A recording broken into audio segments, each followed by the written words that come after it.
한 번씩 꼭 들으시길 바랍니다. 오늘 말씀의 흐름이 다 이 가운데 들어 있습니다.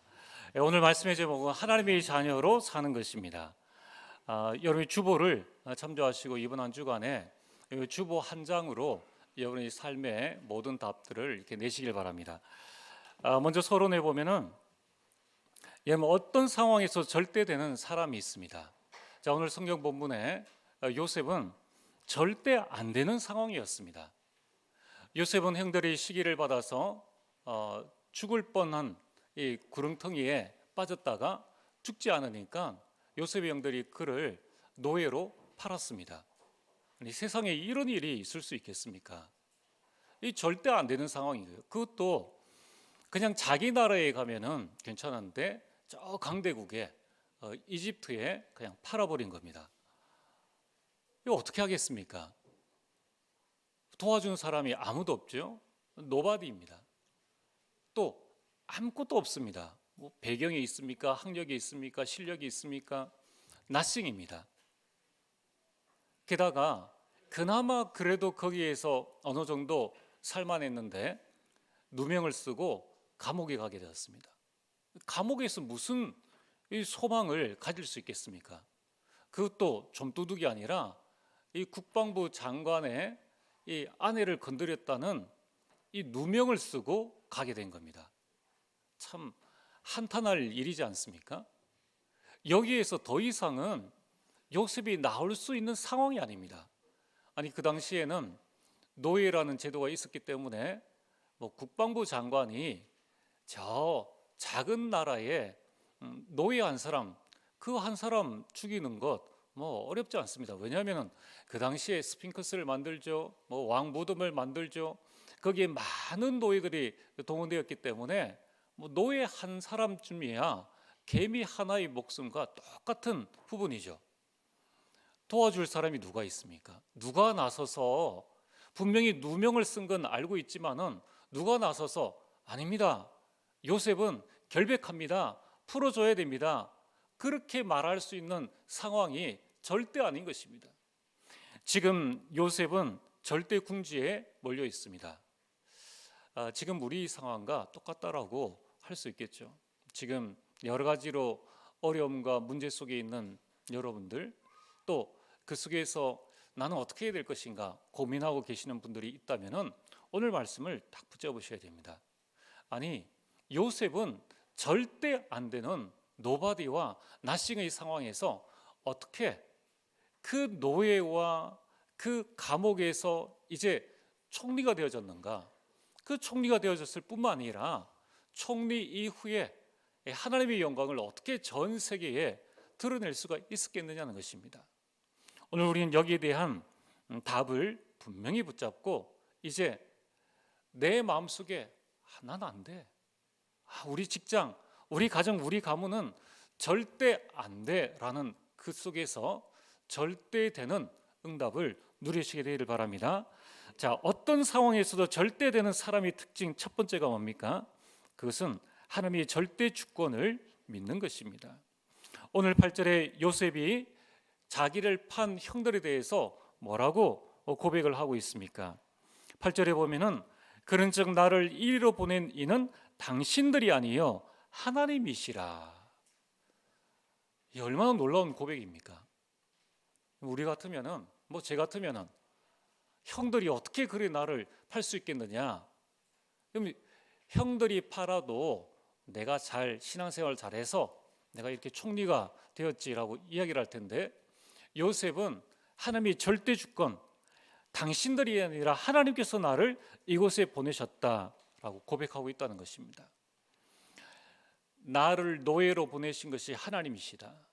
나를 감옥에 보내신 것이 하나님이시다. 오늘 여러분들을 여러분이 현장으로, 여러분이 직장으로 보내신 분이 하나님이신 줄 믿으시길 바랍니다. 여기에서 우리 모든 응답이 시작되어지는 겁니다. 내가 어떻게 하다가 이 직장에 와서 이 고생을 하나? 내가 왜 이 가문에 와서 이 사람을 만나서 이 결혼을 해서 이런 고생을 하나? 그때 여러분이 그 마음을 움직이신 분이 하나님이시라는 거예요. 근데 우리는 나랑 성격이 안 맞아. 저 사람이 잘못했어.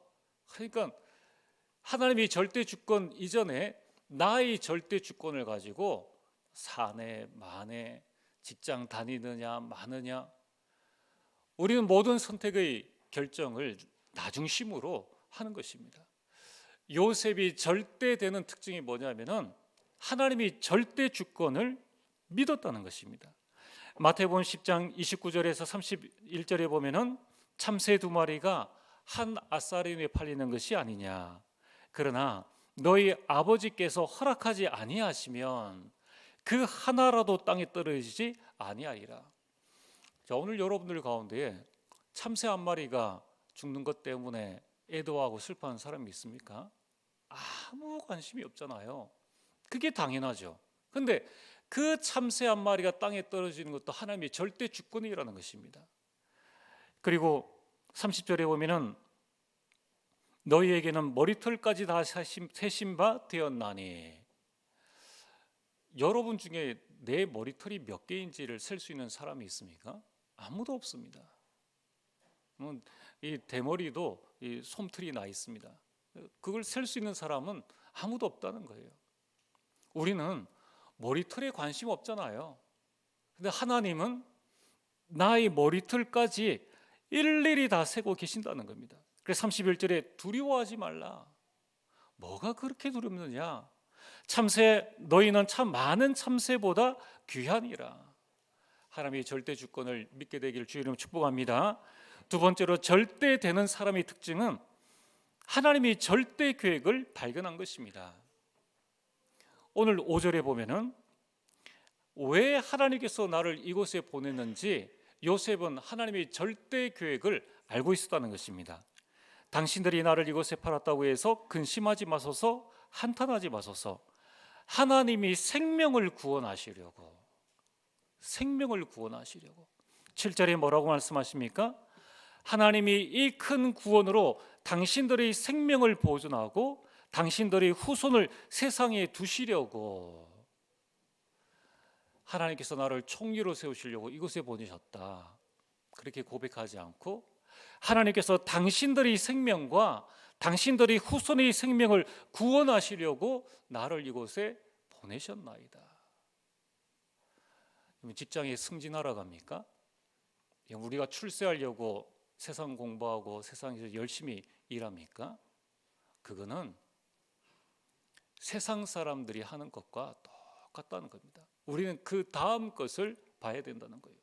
여러분, 우리가 세상에서 성공하고 세상에서 잘 사는 것은, 그것은 하나님께서 우리에게 맡겨주신 그 현장을 살리기 위함이라는 거예요. 요셉은 이러한 하나님의 절대 계획을 발견했다는 것입니다. 왜 나를 이곳에 보내셨지? 승진하라고? 돈 많이 벌라고? 그게 아니라 생명을 구원하시려고. 오늘 여러분들이 내일 직장에 가게 됩니다. 직장 가는 절대 계획이 뭡니까? 그 절대 계획을 발견한 사람은 절대 안 되는 상황에서도 절대 되는 축복들을 누리게 되는 것입니다. 요한복음 9장 1절에 3절에 예수님께서 길을 가실 때에 제자들이 물었습니다. 예수님, 저 사람이 맹인으로 태어난 것, 저 사람이 장애인으로 태어난 것은 저 사람이 죄 때문입니까? 부모의 죄 때문입니까? 우리 시선은 늘 그래요. 저 사람이 뭔가 잘못해서 저런 어려움을 당하지. 예수님이 대답하면 뭡니까? 그것이 아니라 하나님이 하시는 일을 나타내고자 하심이니라.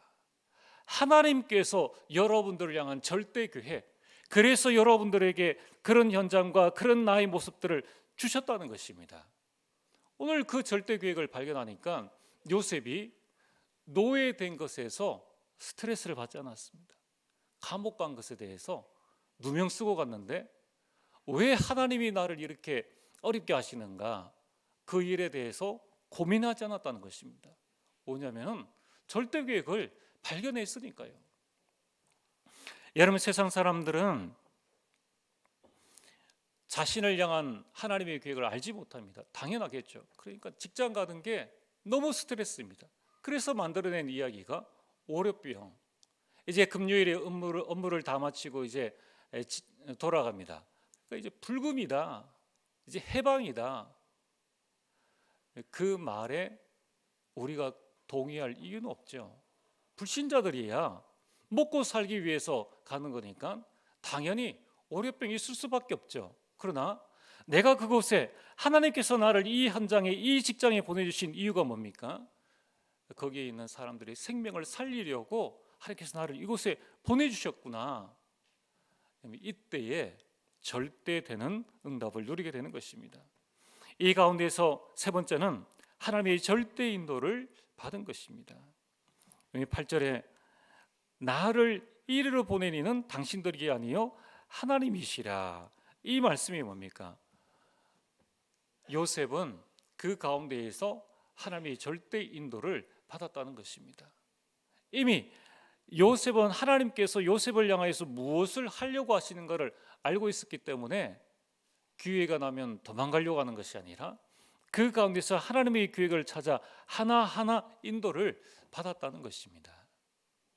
이것이 절대되는 사람의 특징입니다.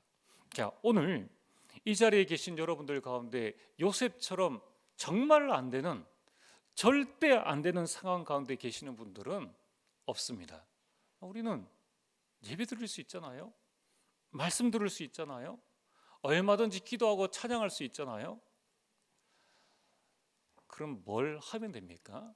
오늘 여러분들이 나를 향한 하나님의 절대 주권을 믿고 절대 계획을 발견하고 절대 인도를 받으면 됩니다. 어떻게 절대 인도를 받습니까? 하나님의 말씀입니다. 여러분들, 우리가 오늘 왜 예배를 드립니까? 말씀으로 하나님의 음성을 듣고 그 말씀의 인도를 받기 위함입니다. 그래서 여러분들이 오전에는 이 하나님의 말씀을 여러분이 충분히 들으시고 오후에는 우리 전도회에서 이 말씀의 인도를 함께 포럼을 하는 것입니다. 얼마나 감사한 일들입니까? 자, 오늘 본론입니다. 요셉이 이처럼 절대되는 응답과 축복을 받은 그 큰 비밀은 뭐냐면은 바로 하나님의 자녀로 사는 것이 무엇인가에 대한 의미를 알았다는 것입니다. 오늘 여러분들이 우리 신앙생활을 하는 데 있어서 가장 큰 고민, 그 가운데서 여러분이 하나의 답만 내리면 우리 인생은 끝납니다. 나는 누구인가? 여기에 대한 답만 분명히 가지고 있으면은 그 어떤 것도 문제 아님을 알게 됩니다. 여러분, 지난번 11월 18일 금요일에 북한이 대륙간 탄도미사일 ICBM이라는 미사일을 이렇게 발사했습니다. 그러다 보니까 그 미사일이 울릉도를 지나가지고 동해에 떨어지니까 전국이 비상이 이렇게 걸렸죠. 그 사실들을 보도하면서 사진 한 장이 이렇게 나왔습니다. 그때에 김정은 위원장이 자신의 딸을 딱 손을 잡고 나왔습니다. 국정원에서 둘째 딸이다. 그리고 한 10살쯤 되었을 것이다. 뭐 다른 정보들은 없으니까요. 그렇게 발표를 했습니다. 제가 그 사진을 이렇게 보면서 뭘 느끼냐면은 김정은의 딸로 북한에 사는 것이 과연 행복일까? 지금 10살 난 저 아이는 아빠의 손을 잡고 나올 때 세상 기쁘겠죠. 젊은 아빠가 딱 나가니까 온 군인들이 다 머리를 숙이고 경례를 하는 거예요. 좋은 차를 타고 갑니다. 그리고 뉴스마다 아빠에 관한 이야기가 온통 다 나옵니다. 제일 좋은 집에 그 경비원들이 막 자기를 철통같이 지키고 있고 자기 주변에는 좋은 사람들만 북한의 좋은 사람들만 다 있는 거예요. 세상 부러울 게 없겠죠. 자, 과연 행복하겠습니까? 북한에서 김정은의 딸로 살아간다는 것이 과연 행복일까? 북한에도 김정은 정도 되어지면은 인터넷이 있지 않겠습니까? 북한의 사람들에게 제일 인기 있는 것이 우리나라 드라마고 우리나라 노래입니다. 그게 아마니에 이 국경을 거쳐가지고 수입돼서 사람들에게 퍼져나가고 있다는 거예요. 그럼 김정은의 딸은 그걸 안 듣겠습니까? 그럼 BTS를 안 좋아하겠습니까? 다 듣고 있다는 거예요. 언젠가는 뭐 북한에서만 공부를 하겠습니까? 외국에 유학을 나가겠죠. 유학 나가 보면은 평양시에 몇 대 안 되는 그 도로의 차들과 미국이나 다른 나라에 넘쳐나는 그런 이 사실들을 보고 또 마음껏 자유를 즐기는 그런 모습들을 보면서 이제 18살이 되어지고 20살이 딱 되어졌을 때에 과연 이 땅에서 김정은의 딸로 살아간다는 것은 뭘까? 그렇다고 해서 망명을 할 수 있겠습니까? 저는 그걸 보면서 무엇을 느끼냐면은 과연 이 땅에서 우리가 하나님의 자녀로 산다는 것은 어떤 의미인가? 어떤 의미입니까? 여러분, 우리가 이 땅에서 하나님의 자녀로 사는 것은 부담입니까? 아니면은 누림입니까? 여러분, 우리가 이 땅에서 살아가는 동안에 내일 직장 가서 식사하실 때 고개를 숙여서 기도를 해야 됩니까? 말아야 됩니까? 이 불신자들은 그냥 마음껏 먹잖아요. 우리는 기도하는 게 이게 누림인지 부담인지. 또 여러분, 운전하시는 분들은 잘 아시죠? 차량 뒤편에 보면은 뭐 이 스티커를 이렇게 붙여두는 게 있습니다. 뭐 FM 평화방송, 불교방송, 그 가운데 91.9 메가헤르츠, 그거는 극동방송입니다. 운전하는 사람들은 다 압니다. 저 차 불교차, 저 차 천주교 신자, 저 차 뭐 하는 사람들. 자, 91.9 또 달아놔놓고 내가 끼어들기를 하려고 하는데, 그것도 이제 정당하게 하는 게 아니라 좀 급하게 가다가 끼어들기를 할 때 이게 91.9가 있으면 좋겠습니까? 없으면 좋겠습니까? 여러분, 우리가 아파트에서 우리 가정에서 이 생활을 할 때에 우리 집 문에 트리니티 교회라고 붙여두는 게 부담입니까? 아니면 자랑입니까? 그렇죠. 여러분들의 직장에 성경책 한 권 꽂아두는 것 어떻습니까? 하나님의 자녀로 살아간다는 것이 때로는 억울한 일들이 많다는 거예요. 복음 때문에 내가 우리 동네 복음 전해야 되는데, 내가 우리 직장 복음 전해야 되는데, 내가 좀 손해볼 일들이 대신 야근해주고 일도 더 많이 해주고, 누가 날 이용해 먹는 걸 알겠는데 화를 내야 될지 그냥 해야 될지. 불신자라면은 상대도 안 할 건데, 이 하나님의 자녀이기 때문에 하나님의 자녀로 산다는 것은 도대체 뭔가? 왜냐하면 이것이 우리에게 부담이 되어진다면은 안 되겠죠. 자, 그래서 오늘 여러분들이 그 의미를 알려면은 우리는 먼저 하나님과 나의 관계를 분명하게 알아야 됩니다. 그래야 나의 정체성을 분명히 할 수가 있는 것이죠. 자, 그 전에 이제 여러분들이 꼭 생각해야 될 게 있습니다. 이 땅 사는 동안에 창조 이후로 사탄이 하는 일은 뭐냐면은 관계를 파괴하는 것입니다. 창세기 3장에 이 사탄이 아담과 하와를 유혹했습니다. 그거는 관계를 파괴하는 거예요. 네가 이걸 따먹으면 하나님과 같이 될 것이다. 관계 파괴입니다. 창세기 4장에 가인이 아벨을 죽였습니다. 부모와 자식 간의 관계를 파괴하고 자녀와의 관계를 파괴하는 것이 이 사탄이 하는 일이에요. 그래서 사탄의 이름이 뜻이 대적하는 자 또는 이간자, 이간질하는 자. 요한복음 8장 44절에 거짓의 아비라고 말씀하고 있습니다. 이는 거짓말쟁이다. 거짓말해서 뭘 합니까? 관계를 자꾸 파괴시켜 나가는 것입니다. 여기에 하나님께서 하시는 일은 뭡니까? 관계 회복입니다. 하나님은 우리와의 관계를 계속 회복하려고 하시는 거예요. 아담과 하와가 범죄했을 때 우리에게 창세기 3장 15절 복음을 주셨다는 이 말씀은 뭐냐면은 내가 너와의 관계를 회복하겠다.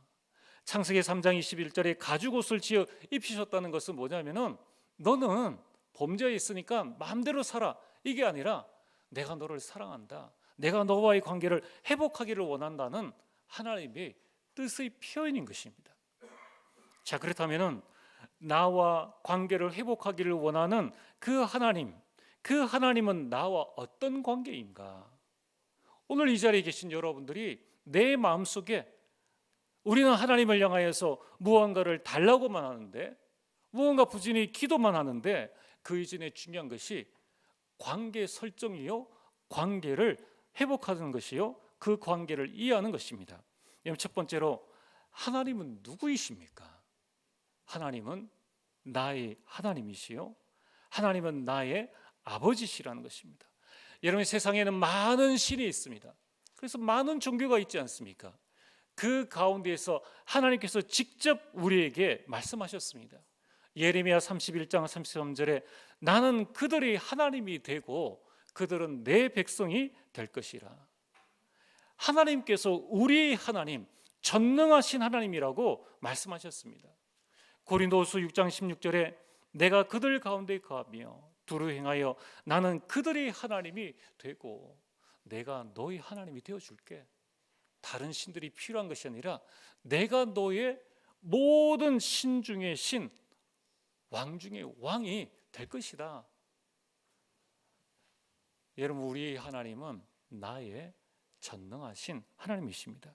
여러분, 그 하나님은 나의 아버지이심을 성경은 말씀하고 있습니다. 이사야 64장 8절에 보면은 여호와여, 여호와는 하나님의 이름이시지 않습니까? 여호와여, 주는 우리 아버지이시니다. 하나님이 우리 아버지시라는 거예요. 제자들이 예수님 우리에게 기도를 가르쳐 주옵소서라고 했을 때에 야, 이렇게 기도해라고 하기 이전에 하나님과 나와의 관계, 우리의 관계를 먼저 말씀하셨습니다. 뭐라고 말씀하셨습니까?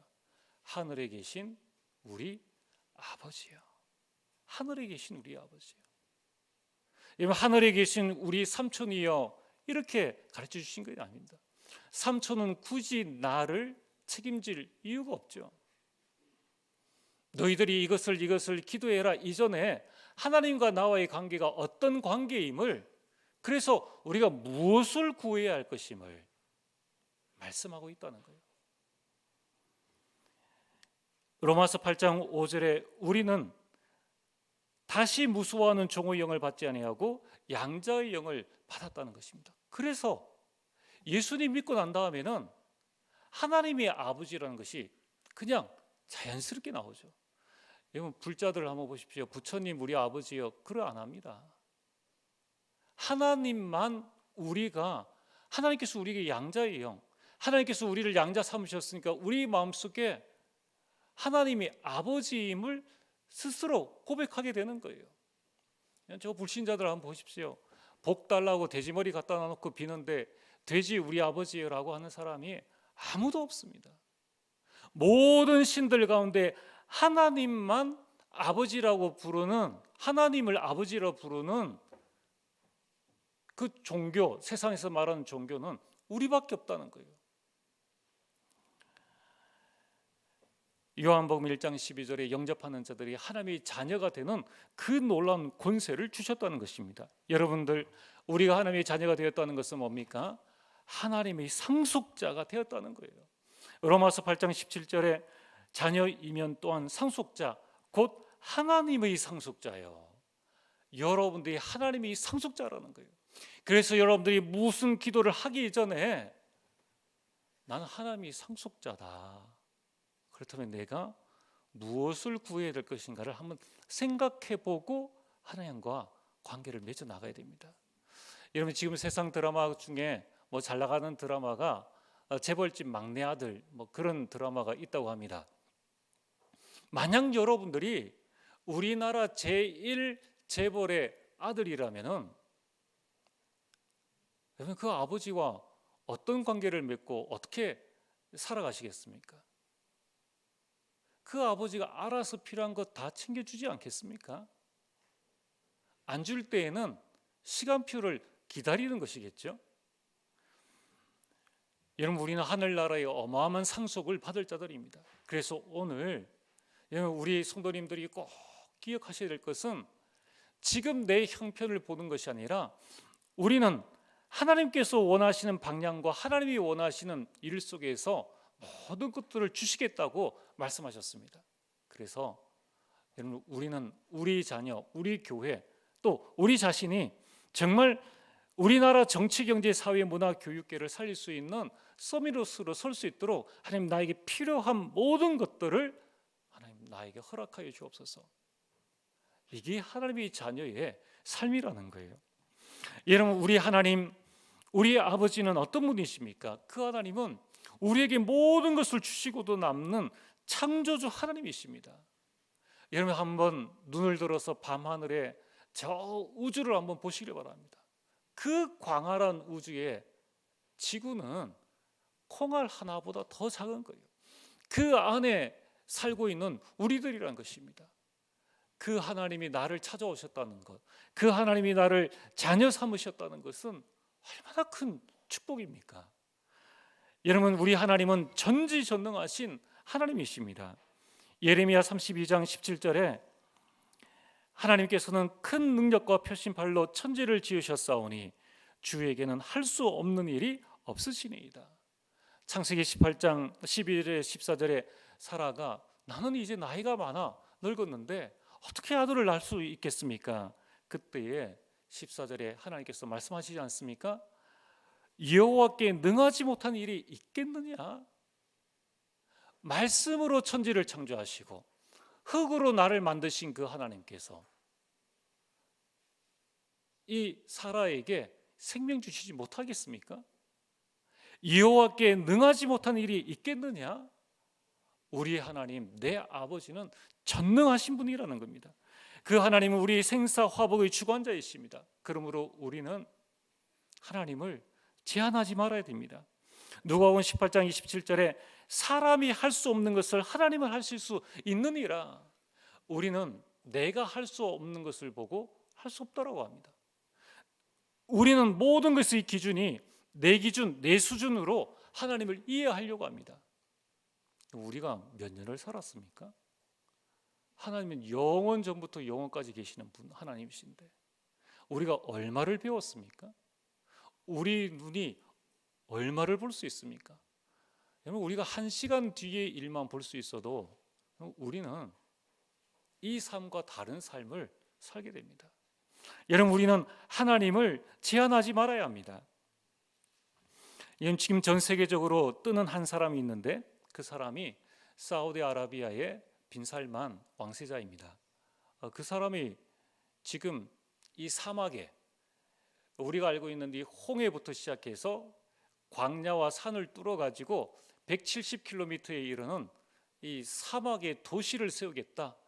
이 도시를 세운 데 드는 비용이 기본 700조인데 많은 건축가들은 1000조를 넘을 것이다 라고 말하고 있습니다. 이걸 그 사람이 짓겠다 이렇게 이야기를 하고 있습니다. 여러분들 700조 그러니까 잘 감이 안 오시죠? 1조가 얼마나 되는지 아십니까? 여러분들 단군 이래로 지금까지 여러분들이 하루에 60만 원씩을 쓴다 하면은 이 1조에 어떤 영향이 가겠습니까? 60만 원씩 계속 이렇게 쓰면은 단군 1호로 지금까지 여러분들이 1조를 가지고 저금해두고 1조를 쓰면은 지금까지 써도 남는 돈이 1조입니다. 1조의 하루 이자가 60만 원이에요. 빈살만이 가지고 있는 돈을 은행에 넣어두면은 1년의 이자가 200조입니다. 그래서 빈살만의 별명이 뭡니까? 미스터 에브리싱, 모든 것을 할 수 있는 남자. 그러니까 네옴시티를 짓겠다 그러니까 우리나라 윤석열 대통령이 만나주지 않습니다. 우리나라뿐만이 아닙니다. 유럽하고 전체 이 나라 대통령들이 서로 막 만나려고 모든 걸 할 수 있으니까. 여러분, 그 빈살만의 모든 것을 결정하시는 분이 내 아버지십니다. 여러분의 아버지시라는 거예요. 빈살만에게 그러한 경제를 주셨다면 왜 하나님께서 우리에게 그것을 주시지 않겠느냐는 거예요. 오늘 여러분들이 나의 하나님을 여러분들이 정확하게 보시면서 나와의 하나님의 관계를 다시 정립하시길 바랍니다. 여러분, 우리 하나님 나의 아버지는 왕 중의 왕이십니다. 우리 하나님은 천하와 우주를 통치하시는 전능하신 분이시요 모든 것을 하실 수 있는 분이시라는 거예요. 그래서 우리는 하나님을 제한하지 말고 하나님을 믿어야 합니다. 하나님께 가까이 나아가야 합니다. 두 번째로, 하나님과 나와의 관계는 어떤 관계입니까? 여러분, 부모와 자녀의 관계는 혈연 관계입니다.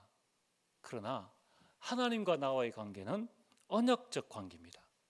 혈연 관계는 이혼하면 남남이 될 수도 있어요.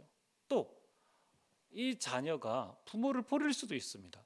또 부모가 자녀를 버릴 수도 있다는 거예요. 내가 살기 힘들고 어려우니까 이방시킬 수 있는 거예요. 그러나 이 언약적 관계라는 것은 그런 관계가 아닙니다. 여러분들, 우리가 네 언약을 붙잡았느냐, 또 언약을 깨달았느냐, 이 언약이 얼마나 대단한가 하면요, 언약이란 하나님께서 만드신, 우리가 만든 게 아니에요.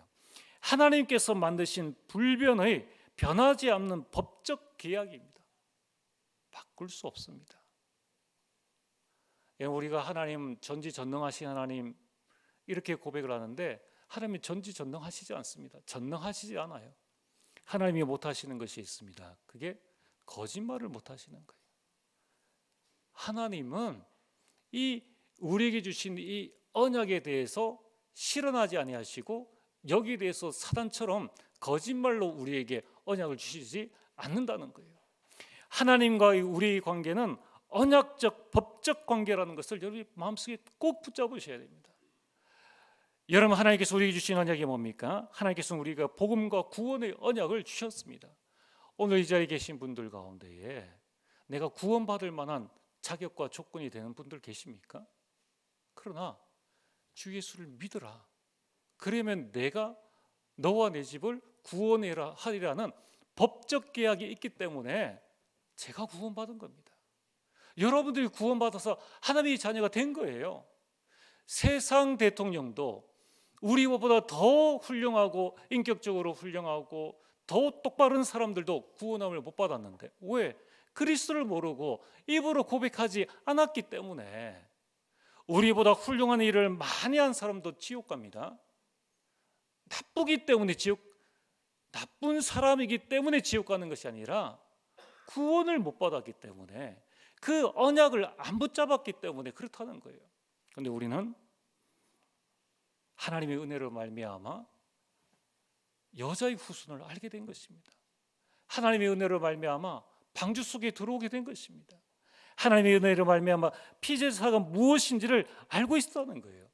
그래서 로마서 8장 28절에 오늘 여러분들을 구원하신 하나님은 여러분의 인생 모든 것을 합력하여 선을 이루어 나가시는 하나님이시죠. 이 언약을 꽉 붙잡아야 됩니다. 하나님은 내 인생에 일어나는 모든 일을 가지고 선을 이루어 나가신다. 하나님께서 여러분이 주신 법적 계약입니다. 여러분이 좀 잘못하고 좀 부족합니까? 사람들은 비난을 할 수 있습니다. 그러나 로마서 8장 39절에 그 어떤 것이라도 하나님의 사랑에서 우리를 끊을 자가 없으리라. 이게 내가 가진 하나님의 사랑이 아니라 하나님이 가진 나에 대한 법적 언약인 거예요. 그래서 여러분들, 우리가 언약을 붙잡았다 안 붙잡았다, 이 말은 굉장히 중요한 부분입니다. 내가 이 땅 가운데서 어떤 신분과 권세를 가지고 이 땅을 살아가느냐에 아주 중요한 부분이 되어지는 것입니다. 그래서 하나님께서 우리에게 주신 이 복음과 구원은 절대로 취소되지 않는 것입니다. 하나님께서 우리에게 어떤 언약을 주셨습니까? 축복의 언약을 주셨습니다. 잘해서 축복받는 게 아니에요. 내가 하나님 앞에 좀 더 잘했더니만, 좀 더 무엇을 했더니만, 잘해서 축복받는 것이 아니라 아브라함 부르실 때에 늙은 아브라함에게 바로 주신 것이 내가 너를 복이 되게 할지라. 너를 축복하는 자에게 내가 복을 내리고 너를 저주하는 자에게 내가 저주하리라. 아브라함이 뭘 잘했다고요? 뭘 잘했는데 너를 축복하는 자에게 내가 복을 내리고 너를 저주하는 자에게 내가 저주하리라. 뭘 잘했다고 아브라함이 이런 자리에 오게 됩니까? 잘한 것 아무것도 없어요. 그러나 하나님의 언약이라는 거예요. 여러분 신명기 28장에 하나님께서는 우리에게 이렇게 언약을 주셨습니다. 네가 성읍에 있든지 들에 있든지 너희 광주리와 너희 떡반죽 그릇이 복을 받을 것이다. 너희 광주리의 떡반죽 그릇이 뭡니까? 너희 업이 축복을 받을 것이다. 네가 들어가도 복을 받고 나가도 복을 받을 것이니라. 여러분이 직장에 출근을 해도 여러분들이 그 가문에 들어가도 나가도 복을 받는 존재라는 것을 여러분이 꼭 기억하시길 바랍니다. 그래서 여러분들이 서러운 부분을 딱 붙잡으시면 됩니다. 여러분 하나님은 우리에게 어떤 언약을 주셨습니까? 세계복음화의 증인의 언약을 주셨습니다. 가서 모든 민족으로 제자를 삼으라. 내가 너를 땅끝까지 이뤄 증인이 되게 하겠다. 주 예수를 믿으면 너와 내 집이 구원을 얻게 하겠다. 이것은 하나님께서 나에게 주신 법적 언약인 거예요. 그렇다면 오늘 여러분들은 뭘 해야 됩니까? 그 언약, 하나님께서 나에게 주신 그 언약이 내게 있느냐 없느냐가 중요합니다. 있는 사람은 절대 안 되는 상황에서 절대 되게 돼 있고요. 요셉이 노예로 가기 이전에 뭘 봤습니까? 창세기 39장에, 창세기 37장에 해와 달과 별이 그리고 곡식단이 그에게 절하는 그의 언약을 딱 붙잡은 것입니다. 그래서 오늘 세 번째로 우리는 모든 것을 언약적 관점으로 보아야 합니다. 여러분 우리의 관계를 어긋나게 하는 것이 있습니다. 하나님의 관계를 어긋나게 하는 것이 뭡니까? 내 동기입니다. 하나님은 완벽한 계획을 가지고 계신데 내 동기, 내 생각, 내 계획이라는 것입니다.